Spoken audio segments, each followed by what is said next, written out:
buhay. Ganyan itinuring ni Senadora Miriam Defensor Santiago ang testimonya ni Ruby Tuason sa pagharap niya kanina sa pagdinig kaugnay ng pork barrel scam. Personal umanong inaabot ni Tuason kay Senador Jinggoy Estrada ang mga bag na may lamang milyong-milyong pisong kickback umano sa PIDA. Nangyari na daw ito minsan sa bahay ng senador o di kaya sa opisina niya sa Senado. Ang tansya ng mga senador, umabot sa hanggang 800 milyong piso ang halaga ng pondong iniahente ni Tuason. Wala pa lamang ang halagang yan sa pork barrel ni na Senador Estrada at Senador Juan Ponce Enrile sa loob lamang ng 3 taon. Mula sa Senado ng Republika ng Pilipinas, nakatutuklaw si Jam Sisante. Jam. Mel Mike, idinetalye ng pinakabagong testigo sa pork barrel scam na si Ruby Tuason kung paano niya inabot ang kickback ni na Senador Juan Ponce Enrile at Senador Jinggoy Estrada mula sa kanilang pork barrel. At ang personal daw na komisyon na nakuha ni Ruby Tuason mula sa mga transaksyon kay Janet Napoles, umabot daw ng 40 million pesos. I just handed it to him in a bag. Were you with someone? Yes, I was with Mrs. Napoles and her husband. Bullseye ang paglalarawan ni Senador Miriam Defensor Santiago sa testimonya ni Ruby Tuason. Si Tuason pa lang daw kasi ang testigong nakapagsabi na personal niyang iniabot ang kickback sa isang senador. Sa kasong ito, si Senador Jinggoy Estrada. Sinabi rin ni Tuason na personal niyang iniabot naman ang kickback ni Senador Juan Ponce Enrile sa Chief of Staff nitong si Attorney Gigi Reyes. You're an eyewitness. That is, in the words of the Secretary of Justice, slam dunk evidence. Or, in my own words, that is bullseye. Sabi ni Tuason, tumanggap siya kay Napoles ng 40 million pesos mula 2006 hanggang 2008. Ito raw ang kanyang 5% commission bilang go-between kay Napoles at sa mga senador. Kaya tansya ng mga senador, umabot sa 800 million pesos ang halaga ng iniahente ni Tuason na pork barrel ni na Estrada at Enrile sa loob lamang ng 3 taon. Sabi ni Tuason, 40% daw ang komisyon na ibinibigay ni Napoles sa mga senador. It's a ballpark figure. I see. How much is it? 40 40 million. million pesos. That's the commission that More or less that I you got. received. Yeah. Minsan hindi naman niya ibibigay talaga yung komisyon kasi kaysa nalugi siya. Paano ka naman nalugi? Sabihin niya kasi na sobra dito, na gano'n, na gano'n. Ayon kay Tuason, kay Senador Estrada niya mismo ibinibigay ang pera. Hindi niya matandaan kung magkano eksakto. Pero sa tansya niya, 6 to 10 million pesos ang laman ng bawat bag na dinadala niya sa senador. Inihahatid daw niya ang mga bag sa bahay ni Estrada sa Green Hills at sa mismong opisina nito sa Senado. I delivered here in the Senate before. Yes. Okay.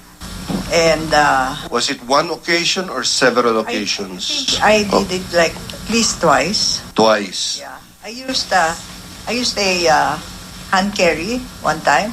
Hand carry bag? Yeah, yung may gulong. Even the amount is small, if it's let's say mga 1 or 2 million, kasha in my bag and go to the 6th floor to his office. And inside is where his office is with a, I think it has sliding if I'm not mistaken. Sliding door. Yeah, I think. And doon sa loob. And then he has his desk and ilalagay lang doon sa floor. Minsan daw si Estrada pa mismo ang tumawag sa kanya para humingi ng pera. One time he called me up. He needed some cash that night. So I went, I was at that time with Mrs. Napoles and her husband. And we dropped it off, only 1 million. We dropped it off in front of he had like a comedy bar place on Wilson. Si Enrile naman, hindi raw direktang nakausap ni Tuason ukol sa transaksyon kay Napoles. Si Reyes lamang daw ang kausap niya. She would pick it up from my house. When we were in restaurants, if let's say we were in the may Serendra, let's say. Serendra. So my car I would go down. When you enter the driveway, I go down, and if her driver is standing there, it would be handed to him. He doesn't know naman what's inside. And besides, he's very trusted. It would be handed to him, Yeah. the driver, Yes. of Attorney Reyes. Attorney Reyes. And I guess he would put it in their car, and I would proceed to the restaurant. If he's there, because sometimes he's not. So I bring the bag with me to the restaurant.